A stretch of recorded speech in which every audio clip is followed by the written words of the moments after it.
Okay madam. Okay. 8వ నియమము, ఎవరినైనా దూరంగా ఉండే వాళ్ళని సంబోధించేటప్పుడు అంటే పిలిచేటప్పుడు అని బ్రాకెట్‌లో పెట్టుకోండి. లేదంటే అలాగే రాసినా పర్వాలేదది. సంబోధన విభక్తి వస్తుంది. సంబోధనా దీర్ఘం పెట్టండి. అదే లింగం అండి సంబోధన. స్త్రీలింగం. హ్మ్. రూపం చెప్పేసేయండి గోపాల్ గారు. హలో అమ్మ. ఎవరు? గోపాల్ గారా? చెప్పండి. చెప్పండి. ఆ! స్త్రీలింగం. ఆ! దాని రూపం గూడా చెప్పేసేయండి. రూపం. సంబోధన, హ్మ్. సంబోధనే, హ్మ్. సంబోధన, హ్మ్. సంబోధనం, సంబోధనే, సంబోధన, సంబోధనాం దీర్ఘంతో. సంబోధన, సంబోధనాం, హ్మ్. సంబోధనే, హ్మ్. సంబోధన. ఉత్తమం. అదే ఉత్తమమండి. సంబోధనా భక్తి నాకు దీర్ఘం ఇవ్వండి ఇక్కడ. సంబోధనా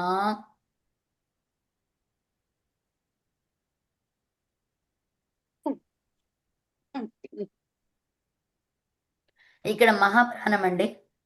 సంబోధన యాక్చువల్‌గా బోర్ దీర్ఘ ఇది ఉండదు. ఇది రాసుకోండి నేను రాస్తున్నా. సంబోధనా విభక్తి ఇది కరెక్ట్. సరి చేసుకోండి మీరు బుక్ ఉన్నవాళ్ళు. బుక్‌లో కూడా. ఈ బోకి జట ఉండొద్దు. ఇది అల్ప ప్రాణం.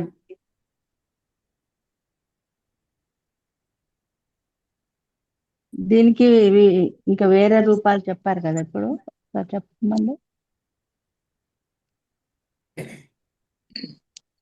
సంబోధన ఏంటి? సంబోధ. హ్మ్. అమ్మా ఏంటమ్మా? ఈ సంబోధనకి ఆ! ఇద్దరు ఈ మూడు చెప్పారు కదా ఇప్పుడు. అదా స్త్రీలింగం గదా!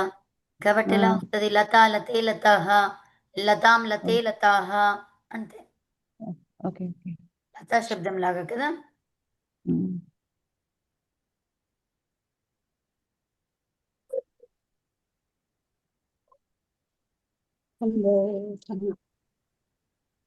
హ్మ్.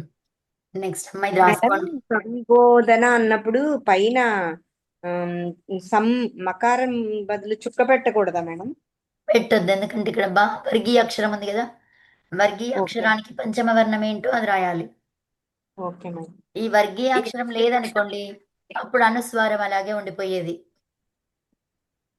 ఓకేనా? సరే మేడం. So, okay. వర్గముది ఉంటే ఏ వర్గమో చూసుకొని ఆ వర్గం లెటర్ వస్తుందన్నమాట. ఓకే? సరే మేడం. హ్మ్. అంటే తప్పని గాదు. ఇంకో స్టెప్ లేదని అర్థం అక్కడ. సగంలోనే ఓకే. ఆగిపోయిందని అర్థం. ఓకేనా? సరే. హ్మ్. సో, స్టెప్స్ ఉంటాయి గదా! ఆ స్టెప్‌లో ఒక స్టెప్ అయింది. ఇంకో స్టెప్ గాలేదు. కదా! మధ్యలోనే అవును. ఆపేసినాం. అంత మాత్రాన తప్పని గాకుండా మధ్యలో ఆపేయమని జెప్పాలి. నెక్స్ట్ ఇది రాయండమ్మా. హే రామ ఉదాహరణ. హే రామ, హే కృష్ణ, హే రాఘవ మీ ఇష్టమైన పేర్లు రాసుకోండి. హే దేవదత్త మీ ఇంట్లో ఉన్న పేర్లు వాళ్ళవి రాయాలనుకుంటే రాయొచ్చు. మగవాళ్ళవి. స్త్రీలింగానికి వేరుగా ఉంటాయి. అందుకే మగవాళ్ళవి ఏవైనా రాయాలనుకుంటే రాసుకోవచ్చు మీరు. ఓకేనా? ఇక్కడ ఉన్నవే గాకుండా మీ సొంతగా ఏవైనా రాసుకోండి. పుల్లింగ శబ్దాలు రాయండి. హే శివ. హ్మ్. ఉత్తమం. ఇప్పుడు మనకి ఎలా ఉంటుందంటే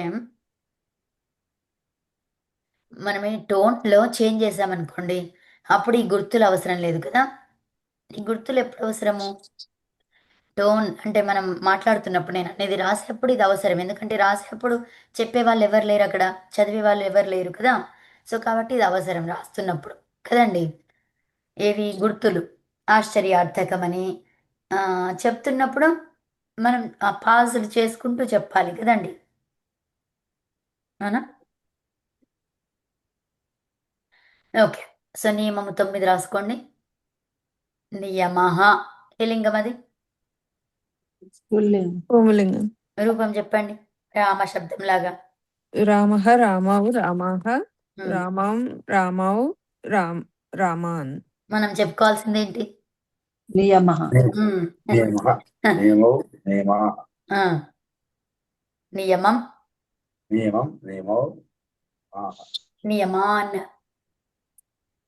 ఓకేనా? నియమాన్ అంటే నియమాలను. నేను ఇప్పుడు ఇది రాశాను అనుకోండి, నియమం ఏమనుకుంటారు మీరు? ఇంకా నపుంసకలింగం కదా? ఉమ్. అవునా? ఆహా మేడం, ద్వితీయ విభక్తి. ఆల్రెడీ పుల్లింగం వచ్చింది కదా. ఆల్రెడీ పుల్లింగం అని చెప్పుకున్నాం మనం, నియమః అని చెప్పుకున్నాము. తర్వాత ఇలా ఇచ్చారంటే ఏంటి? అది విభక్తిలో చేంజ్ అయ్యింది. ద్వితీయ విభక్తి ఆ రూపం చేంజ్ కాలేదు ఇంకా. అర్థమైందా? అర్థమైంది. ఒకసారి చెప్పేసుకున్నాం మనం పుల్లింగం అని, మళ్ళీ అది నపుంసకలింగం అని చెప్పలేదు కదా. అది పుల్లింగంలో ఉంటుంది, నపుంసకలింగంలో ఉంటుంది అని ఇలా చెప్పుకోలేదు కదా. అవును. కాబట్టి అది ఏమైంది? విభక్తిలో మార్పు, రెండవ విభక్తిలోకి వెళ్ళిపోయినాం. ఓకే, అది. సో నియమః 9 ఏమన్నాము? నియమ నవం నవం నవ. నవమ నవ నవ ఉమ్. నవమ నవమ. అనొచ్చునా? నవమ 9 అంటున్నాం, 9వ అనట్లేదు కదా. 9 అంటే నవ, నవ 9వ అంటే నవమ. నవ. ఓకేనా? 9 అంటే ఏంటి? నవ. 9వ. మనకు అక్కడ ఏం కావాలి? నియమము 9 అని చెప్తున్నాం, 9వ అంటున్నామా? లేదు. అంటుంది. 9వ అంటే ఏమనాలి? నవమ. నవమః. నవమః నియమః. అర్థమైందమ్మా? ఉమ్. 9వ అంటే నవమః. 9 అంటే నవ. నో. ఉమ్.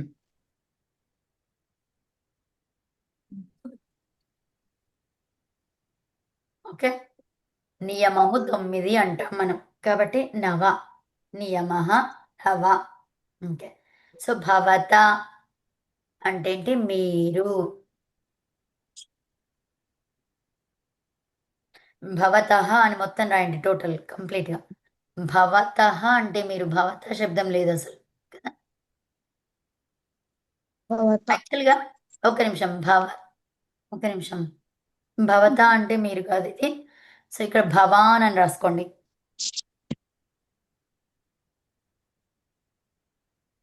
భవాన్. భవాన్కి భవాన్, భవంతో భవంత. అమ్మ ఒక నిమిషం ఇది రాసుకోండి ఫస్ట్. భవత ఉంది కదా, అది తీసేసి భవాన్, మీరు బ్రాకెట్లో మీరు రాయండి కదండి. సో భవత అంటే మీరు కాదు, అది భవాన్ అంటే మీరు. సో శబ్ద రూపం చెప్పుకుంటే భవత్. శబ్ద రూపము రూపంలో మూలంగా ఏముంది? అది భవత్. భవత్. అంటే తకారాంత శబ్ద రూప, తకారాంత భవత్ శబ్ద రూప అంటాం. అందులో పుల్లింగం తీసుకుంటే భవాన్. ఓకే, భవత్ అనే శబ్దం. సో స్త్రీలింగం తీసుకుంటే భవతి. నపుంసకలింగం తీసుకుంటే భవత్. నేనేం చెప్పాను? మూలంలో ఎప్పుడు కూడా ఎలా ఉంటుంది? నపుంసకలింగం ఆల్మోస్ట్. అర్థమైందా? ఇది మూలం. భవత్ అనేది ఏంటిది? మూలం. మూల శబ్ద రూపం, మూల శబ్దం అన్నమాట. శబ్ద రూపం కాదు, మూల శబ్దం. ఓకే, మూల శబ్దంలో ఏముంటుంది? భవత్. అది పుల్లింగంలో భవాన్, స్త్రీలింగంలో భవతి, నపుంసకలింగంలో భవత్. భవత్. భవత్. ఇలా ప్రథమా విభక్తులు ఇవన్నీ కూడా ప్రథమా విభక్తి ప్రథమా విభక్తి. ఏకవచనంలో రూపాలు ఇవి. అర్థమైనా? Okay, okay. సో ఇది రాసుకోండి అమ్మా. భవాన్ బ్రాకెట్లో మీరు ఈ శబ్దంతో ఎల్లప్పుడూ ప్రథమ పురుషమే వస్తుంది. అంటే ఇప్పుడు మనం ఏమన్నాము, భవాన్ అంటే మీరు అన్నాం కదా. సో మీరు అనడానికి నువ్వు అనేది ఏం చెప్పుకున్నాం మనం, ఎదురుగా ఉన్న వాళ్ళకి ఏం చెప్పుకున్నాము, ఎదురుగా ఉన్న వాళ్ళని ఎక్కడ చెప్పాలి, మధ్యమ పురుషములో కదండి. ఎదురుగా ఉంటే మధ్యమ పురుష అని చెప్పుకున్నాము. మరి భవాన్ అంటే ఎవరండి, ఎదురుగానే ఉన్నాడు ఈయన కూడా, అవునా. మరి ఎదురుగా ఉంటే ఏం చెప్పుకున్నాం, మధ్యమ పురుష అని. మరి ఇది కానీ భవాన్ అనే శబ్దం మాత్రం ఎక్కడ ఉంటుందంట, ప్రథమాలో. ప్రథమ పురుషులోనే ఉంటుంది. అర్థమైందా. ఎదురుగా అన్నప్పుడు అది మధ్యమ పురుషకి పరిమితం. కానీ మనం ఇందాక చూసుకున్నాం కదా కొన్ని విషయాలు ఇప్పటివరకు, ఈ 5 పాఠాల వరకు మనం ఫస్ట్ నుంచి నేర్చుకున్న వాటిల్లో కొన్ని ఉంటాయి. ఉన్న తర్వాత దానికి రూల్ మళ్ళీ కొంచెం చేంజ్ అవుతుంది కదండి, అవునా. ఉన్న రూల్ ఉంటుంది, ఆ రూల్కి మళ్ళీ ఇది ఒక్కటి కాదు అని చెప్తామా లేదా. అన్నీ వస్తాయి కానీ ఇది కాదు అంటాం. ఎందుకంటాము, దానికి అన్ని రూల్స్ మనం చెప్పుకున్న నియమానికి సంబంధించినవన్నీ సూట్ అయినా కూడా అప్పుడు ఇది ఎక్సెప్షన్ అని చెప్తాం, అవునా. ఆ ఎక్సెప్షన్లో భవాన్ అనేది ఎక్సెప్షన్ అన్నమాట. భవత్ శబ్దం ఏదైతే ఉందో అన్ని రూపాలు, భవత్ యొక్క అన్ని 3 రూపాలు ఎక్కడొస్తాయి, ప్రథమ పురుషలో వస్తాయి. ఓకేనా, ఇది ఎక్సెప్షన్ అన్నమాట. ఓకే, రాసుకోండి. భవాన్ ఈ శబ్దంతో ఎల్లప్పుడూ ప్రథమ పురుషమే వస్తుంది. మధ్యమ పురుషం కానీ ఉత్తమ పురుషం కానీ రాదు.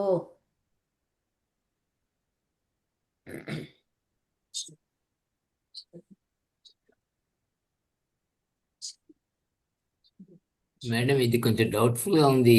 ఈ శబ్దానికి ఇది ఏంటి? సంబోధన కోసం వాడతారండి ఇది.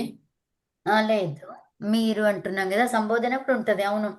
ఓ మీరు ఇలా అంతేగాని మామూలుగా పురుషుల్లో రాదు. ప్రథమ మధ్యమ ఉత్తమ పురుషులుగా భవిష్య అని రాదు. కాదు కాదు, త్వం నువ్వు అంటున్నాం కదా. అవునండి, త్వం అంటాము, నువ్వు అంటాం మధ్య పురుషుల్లో. అవును, నువ్వేం చేస్తున్నావు, మీరు మీరేం చేస్తున్నారు, మీరు చూస్తున్నారా, మీరు ఉంటున్నారా, మీరు వాడుతున్నారా కదా. ఆ, సో మీరు వస్తారా నా? మీ మీ అవగాహన పేరేంటి, అనొచ్చు కదా. మీ పేరేంటి, అన్ని రూపాలు వస్తాయి కదా. మీరు అవునండి. అనడానికి అన్ని పేర్లు వస్తాయి. మీరు వాక్య సందర్భాన్ని బట్టి, సందర్భం అంటే సంబోధన కూడా వస్తుంది దానికి గౌరవ సూచకం. సంబోధన. కదండి. Okay okay. సో భవత్కి సంబోధన కూడా వస్తుంది.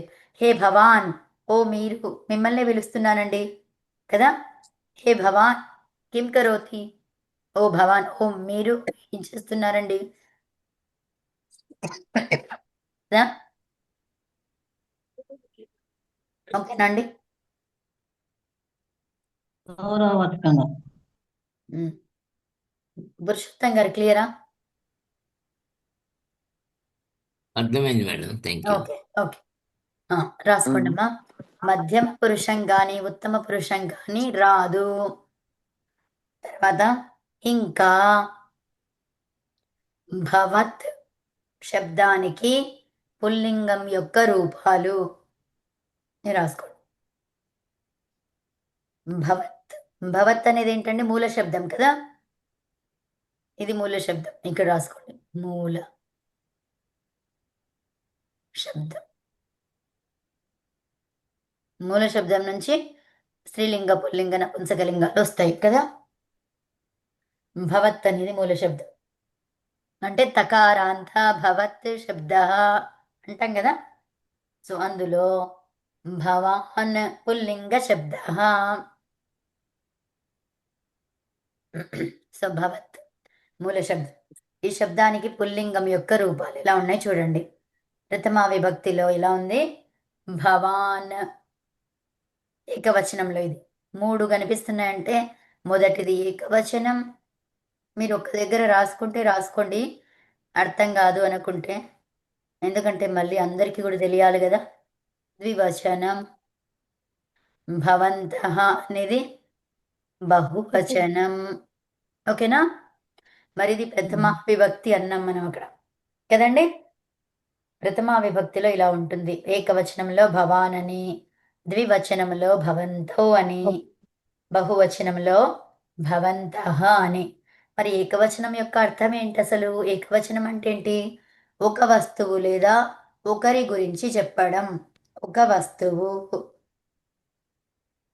లేదా ఒకరి గురించి. ఒక వస్తువు లేదా ఒకరు. అదేంటిది? ఏకవచనం. అట్లాగే ద్వివచనం అంటే రెండు వస్తువులు లేదా ఇద్దరు. బహువచనం అంటే చాలా వస్తువులు. ఇక్కడ వస్తువులు అని కూడా చెప్పొచ్చు కదా, చాలా అని చెప్పకుండా వస్తువులు లేదా ఏమనాలి? ఒకరు చాలా ఇద్దరు మంది. అన్నాం, చాలా మంది. ఇక్కడ చాలా మంది అన్నాం ఎందుకంటే ఒకరు ఇద్దరు అన్నాం, ఇక్కడ చాలా మంది కదండి. ఇక్కడ ముగ్గురు కంటే ఎక్కువ అని కూడా చాలా మంది అంతే రాసుకోండి. వస్తువులు. బహువచనం అంటే ఏంటి? వస్తువులు. బహువచనం అంటే ఇంకేమొస్తుంది? చాలా మంది. నేను అడిగినప్పుడు మీరు ఇది చెప్పాలి, ఓకేనా? ఏకవచనం అంటే ఏంటి? ఒక వస్తువు లేదా ఒకరు. ద్వివచనం అంటే ఏంటి? రెండు వస్తువులు లేదా ఇద్దరు. బహువచనం అంటే ఏంటి? వస్తువులు లేదా చాలా మంది. ఓకేనా? అంటే ఇప్పుడు భవంతః అన్నాము. భవాన్ అంటే ఏంటో మీకు తెలిసింది, మీరు. అంటే మీరు అనేవారు చాలా మంది ఉన్నారు. అర్థమైందా? మరి ఇక్కడ భవంతః ఉంది, ఇద్దరు మీరులు ఉన్నారు. ఓకే. సో భవాన్ అని ఉంది, ఒక్క మీరు మాత్రమే ఉన్నారు. మనం ఇక్కడ వస్తువు అని చెప్పుకుంటామా? ఇక్కడ లేదా అన్నాము సందర్భాన్ని బట్టి. ఇక్కడ భవాన్ అంటే మీరు అని అర్థమైపోయింది. ఇంకా వస్తువు గురించి చెప్తామా? చెప్పండి. చెప్పము. ఇప్పుడు పుష్పం అన్నాను, పుష్పం గురించి చెప్తారా? ఒక వస్తువు అంటారా, ఒకరు అంటారా? ఒక వస్తువు వస్తువు. అంటాం. ఆ, వస్తాం. అంతే. ఒకరు ఉంది కదా, అది కూడా యాడ్ చేసి చెప్తారా ఇక్కడ? చెప్పండి. లేదు. లేదు అన్నాం, లేదా అన్నాము. లేదా అంటే ఏంటి? సందర్భాన్ని బట్టి ఏదో ఒకటి తీసుకోవాలి కదా. అది మనకు ఖచ్చితంగా తెలుసు, తెలియలేదు, పిల్లలకి తెలియలేదు. సో అప్పుడు ఏం చేస్తారు? ఒకరు అని కూడా చెప్తారు వాళ్ళు కదండి. ఎస్. వాళ్ళకి మనకి పువ్వుని చూపించాము, దీన్ని ఒక వస్తువు అంటాము అని చెప్తే వాళ్ళు అది వస్తువు అని చెప్తారు. ఇంకా ఒకరు గురించి మాట్లాడారు వాళ్ళు కదండి. సో అట్లాగా. ఓకే. సో ప్రథమా విభక్తి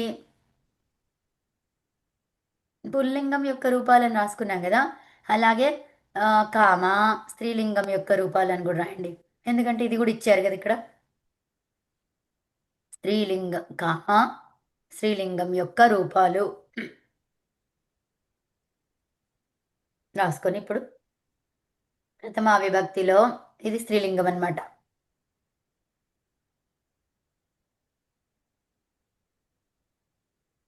ఓకేనా? భవతి అది ఏకవచనం. భవత్యౌ. నెక్స్ట్ ఏంటి? భవత్యౌ. మ్యూట్ పెట్టుకోరా. సో భవతి అనేది ఏంటండి? వచనము, ఏకవచనం. ఏకవచనం. భవత్యౌ అంటే ద్వివచనం. ద్వివచనం. భవత్యః అంటే బహువచనం. బహువచనం. సో ఇప్పుడు భవత్యౌ అంటే ద్వివచనం అన్నాం అంటే ఏం చెప్తారు దీనికి అర్థం? ఇద్దరు ఇద్దరు స్త్రీ. ఇద్దరు స్త్రీలు. ఉత్తమం. భవత్యః అంటే ఏం చెప్తారు? చాలా మంది స్త్రీలు. స్త్రీ.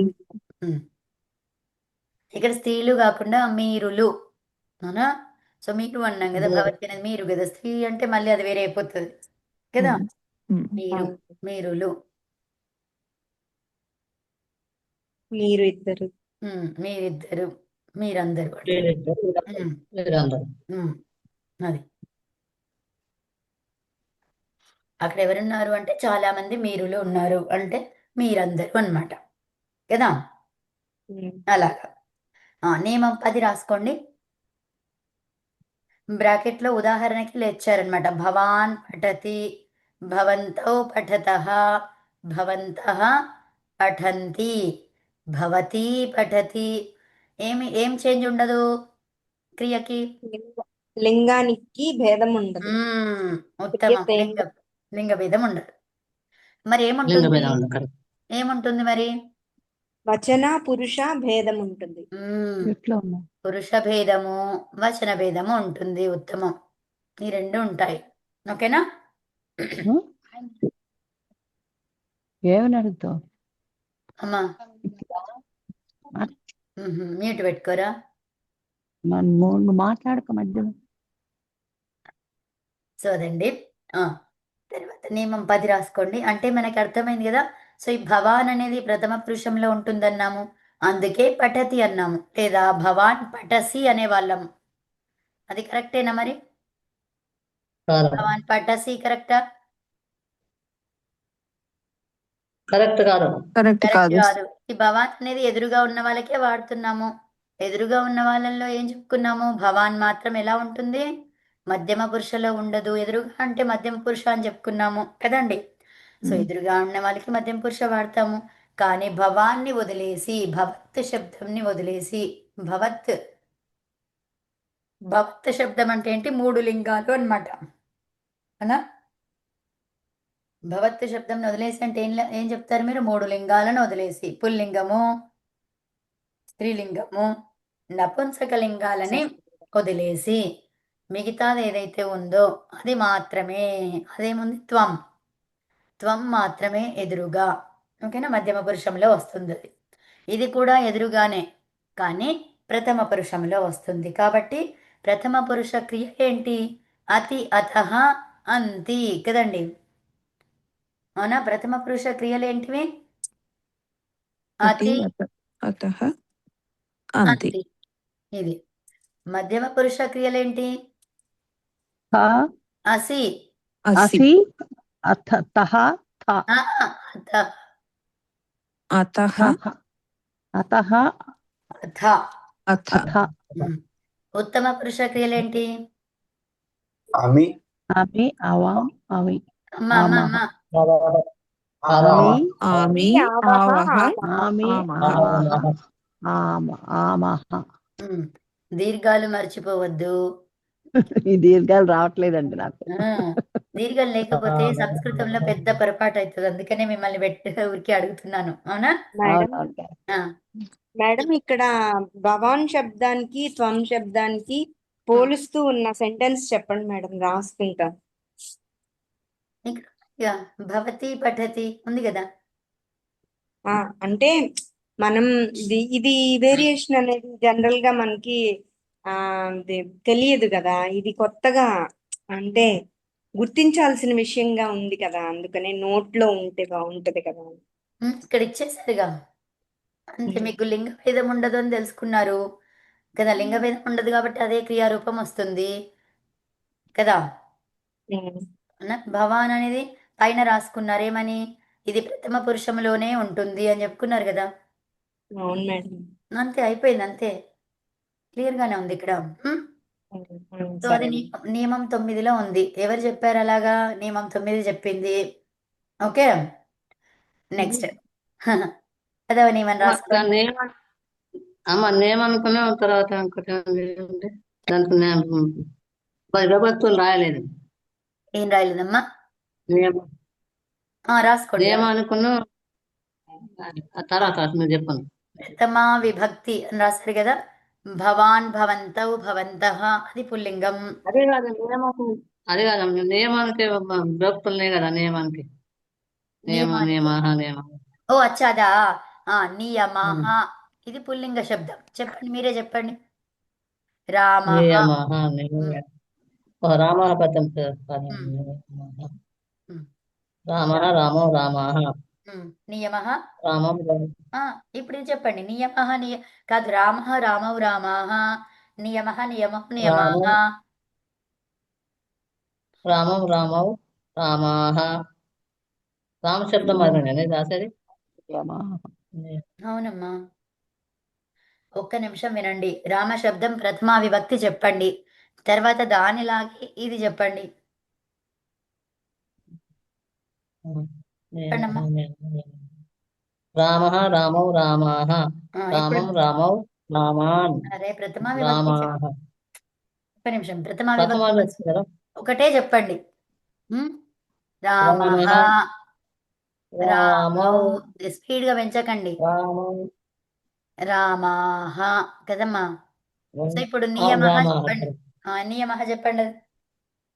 నియమః నియమౌ నియమాః అయిపోయింది. సో ఇప్పుడు ద్వితీయ విభక్తి చెప్పండి. రామం రామం రామౌ రామాన్ నేను అన్నది మీరు చెప్పండి. ద్వితీయ విభక్తి మొదటి నుంచి రా- చెప్పండి. రామౌ రామౌ రామాన్ కాదు, ద్వితీయాది రామం ఏకవచనం ఏంటి? రామం రామం ఉమ్. రామౌ రామాన్ ఇప్పుడు నియమః చెప్పండి. నియమః నియమౌ నియమాః అరే కాదు, ద్వితీయ విభక్తి. నియమం నియమౌ నియమాన్ అది అర్థమైందా? ఈ సంబోధన కంటే కూడా అంతేనా? సంబోధన విభక్తులు కూడా చెప్తుంది కదా. హే అది ఇప్పుడే నియ వింటున్నా, ఇంతకుముందు వింటున్నా. హే నియమ విసర్గది చేయండి అంతే. అది ప్రథమా విభక్తి ఏదైతే సంబోధన ఉందో సంబోధన అమ్మా, ఆహా, ప్రథమా విభక్తి ఉంది కదా, అందులో మొదటిది అవును ఏకవచనం కదా, ఆ ఏకవచనంలో అవును విసర్గ తీసేయండి. ఇంకా మిగతా అన్నిటికీ అంతేనా? హే పెట్టండి అంతే. హే నియమ, హే నియమౌ, హే నియమాః అంతే. అదే కదమ్మా, నేను సంబోధన విభక్తి కూడా మీరు విభక్తులు చెప్తారు కదా, సంబోధన విభక్తి అవును, అదే మరి ఇప్పుడు చెప్తున్నాం. సేమ్ అదే రాయమంటారా? అట్లా రాయమంటారా? అంతే, అవునమ్మా. రాస్తాను ఓకే. రాస్తాను. పదవది రాసుకోండి. పదవ నియమం తర్వాత రాయండి, ఇప్పుడొద్దు. ఓకే. తర్వాత రాస్తాను. పదవ నియమం రాయండి అమ్మా. రకారము. ఇక్కడ మనకి ఏం చేస్తారంటే రకారం అనే చోట ఇట్లా రాయండి, ర్. ఓకేనా? సో దీనిని రకారం అంటాం అన్నమాట. దానిని ఏమంటాము?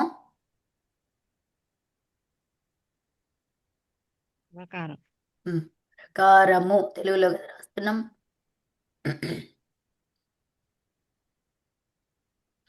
లేదా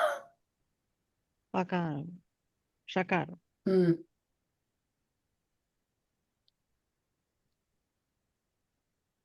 ఇలా రాసుకోండి.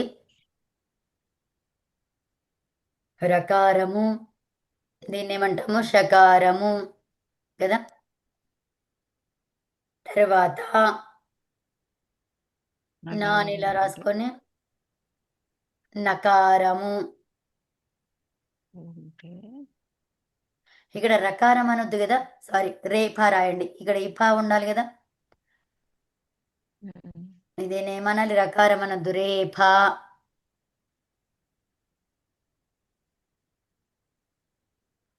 ఇది తీసేయండి. మీరు బుక్ ఉన్న వాళ్ళు రు అని రాసి ఏం రాస్తారు? రేఫా. ఓకేనా? ఇది రాసుకోండి.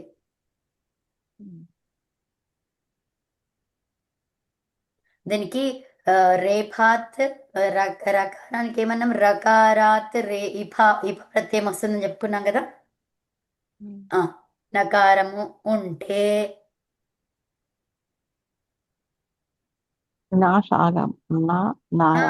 ఉండండి. ఇక్కడ ఇదేందో అది రాయండి ఫస్ట్. నకారము ఉంటే నేను ఎలా రాసానో అలా రాయండి. ఇక్కడ న రాసి దీనికి ఏం రాస్తారు? నకారము ఉంటే ఆ న అంటే నకారానికి ణకారం ఇలా రాసుకుంటూ ఉండండి. ఒక ఎక్స్ట్రా లెటర్ పెట్టండి అంతే బుక్లో. నకారము వస్తుంది.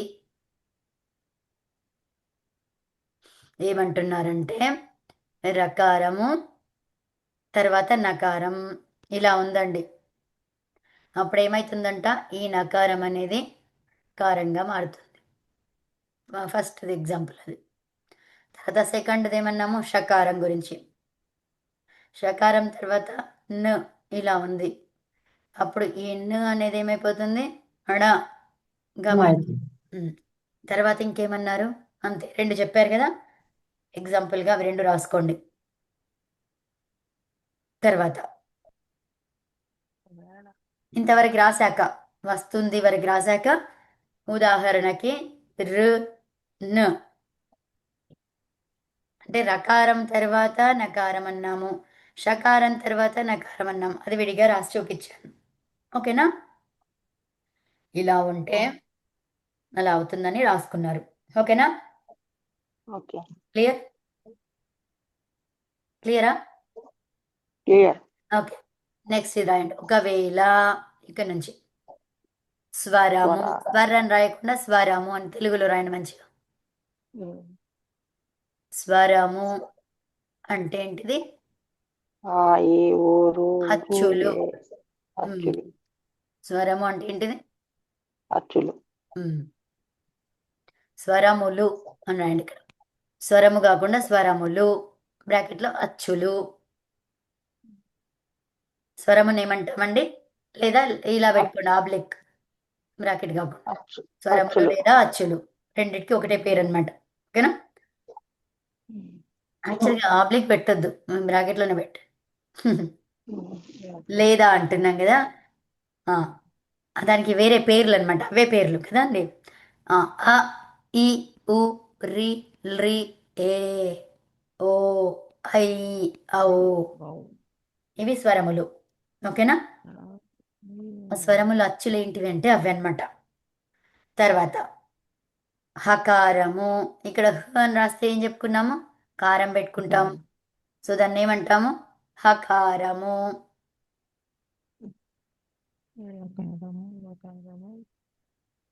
యకారము, వకారము, రేఫ.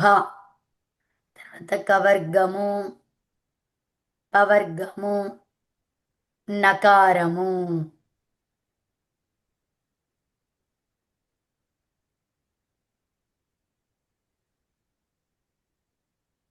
రాసుకున్నారా? ఇక్కడ కవర్గ, పవర్గ, ఇది నకారం అన్నమాట. ఈ వర్ణాలు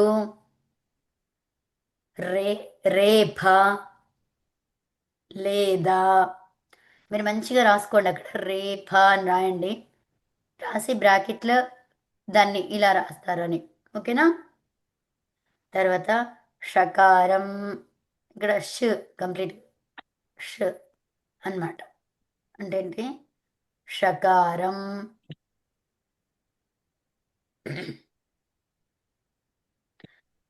మరియు నకారంకి మధ్యలో ఇక్కడ ష్ అని రాసుకోండి.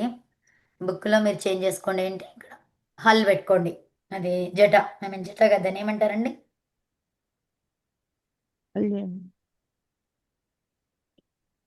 హల్ కదా. సో హల్ పెట్టు, హల్ అంతా.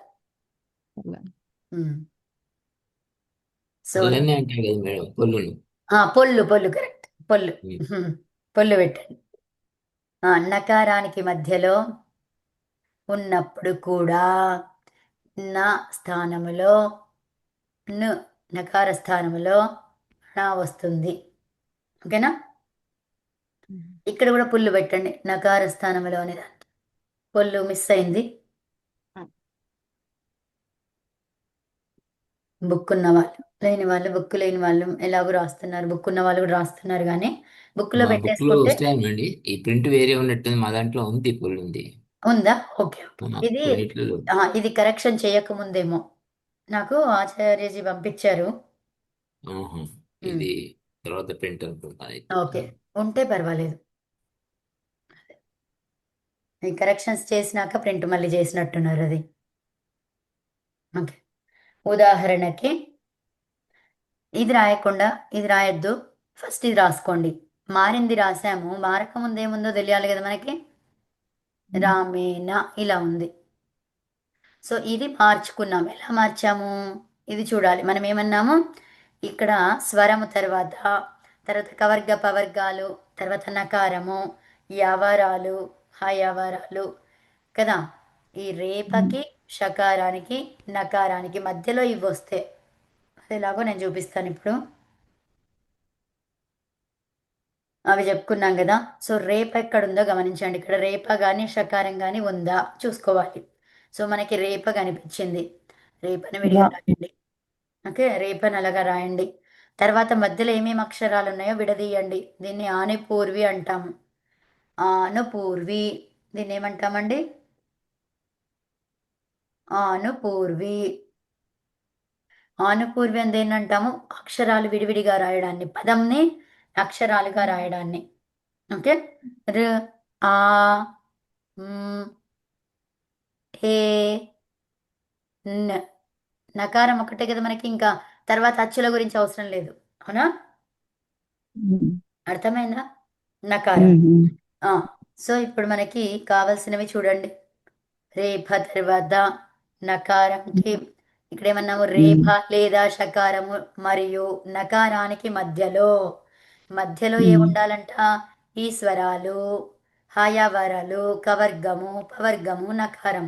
వాటిల్లో ఏది ఉన్నా కూడా, ఏ ఒక్కటి అన్ని ఒకేసారి ఉండాలని కాదు, అందులో ఏ అక్షరం ఉన్నా కూడా నకారము అణాగా మారుతుంది. Okay, clear? సో ఇప్పుడు మరి మధ్యలో ఏమున్నాయో చూడండి. సో ఇదేంటి? ఆ అనేది దేనికి సంబంధించింది? అచ్చు. స్వరానికి. అచ్చు, ఉత్తమం, స్వరానికి ఉంది. అచ్చు. అన్ని అచ్చు స్వరాలు కదా, అచ్చులు స్వరాలు, అచ్చుకి స్వరంకి. ఓకే, అలా చెప్తూ ఉండండి. మకారం ఏంటి? మకారం ఇందులో ఉందా ఎక్కడైనా? పవర్గంలో ఉంది. పప్ప పవర్గం, వర్గానికి సంబంధించింది. అవునా? మరి వర్గాలలో ఏ వర్గాలు ఉన్నాయి? రెండే వర్గాలు, కవర్గము, పవర్గము. పవర్గం మనకి అందులో మా వస్తుందా? వస్తుంది. వస్తుంది. సాటిస్ఫై అయ్యింది. తర్వాత ఏ ఏంటి? ఏ కూడా వచ్చే అచ్చు, కాబట్టి అది సాటిస్ఫై అయింది. మధ్యలో వస్తే వాళ్ళు చెప్పిన లిస్ట్ ఏముందో ఆ లిస్టులోవి ఏదో ఒకటి వస్తే ఈ నకారము దేనిగా మారుతుంది?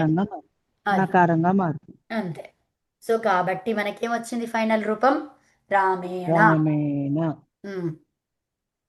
అది ఇప్పుడు రాయండి. ఇలాగే రాసుకోండి మీరు. ఇది రూపం వచ్చింది. ఇది బ్రాకెట్ డబ్బాలో పెట్టుకోండి, బాక్స్లో. ఏం రాస్తారంటే ఆనుపూర్వి అని రాసుకోండి. ఇలా రాయడాన్ని ఏమంటాము? ఆనుపూర్వి. ఓకే, ఆనుపూర్వి చేస్తే మనకి వచ్చినవి ఏమేమి ఉన్నాయో అవి కూడా చెక్ మార్క్ పెట్టేసుకోండి. ఉంది, అచ్చు. ఇక్కడ రాసుకోండి. అనేది స్వరము లేదా అచ్చు అని రాసుకోండి. మన నియమంలో చెప్పినవి ఉండాలి కదా. మా అనేది ఏంటిది? పవర్గం. అలా రాసుకుంటే నియమంలో ఉంది అని తెలుస్తుంది. ఇది అచ్చు లేదా స్వరం. ఓకే, 3 ఉన్నాయి, అందుకని చెక్ మార్క్ పెట్టేసుకున్నాం కదండి. సాటిస్ఫై అయినాయి. ఇలా రాయండి. నువ్వు మేట్లో ఉన్నావు. Doubt ma'am. అడగండి అమ్మా. ఇప్పుడు కావర్గం పావర్గం చెప్పారు కదా మేడం. ఇప్పుడు హత్తుల్లో మా వర్గంలో మిగతా హల్లులు కూడా వచ్చేస్తాయా? హల్లులన్నీ ఇక్కడ ఇప్పుడు మా తీసుకున్నాం కదా, అవును, మా అంటే పావర్గంలోకి వచ్చింది. మిగతా లెటర్స్ కూడా వస్తాయా అట్లాగా? అంతే. ఈ రెండే అమ్మా, ఈ 2 వర్గాలు ఇచ్చారు అంతే. ఓకేనా? అంతేనా? కవర్గం అంటే క ఖ గ ఘ ంగ అంతే. పవర్గం అంటే ప ఫ బ భ మ. బస్ అంతే. ఇంకా వేరేవి తవర్గం ఇచ్చారు. ఇప్పుడు తా లెటర్ వచ్చింది, ఇది ఇందులో ఉందా? లేదు. కాబట్టి ఇక్కడ నకారం నాగా మారుతుందా? మారదు. ఇక్కడ మనకి అన్ని సూట్ అయినాయి, ఒక్కటి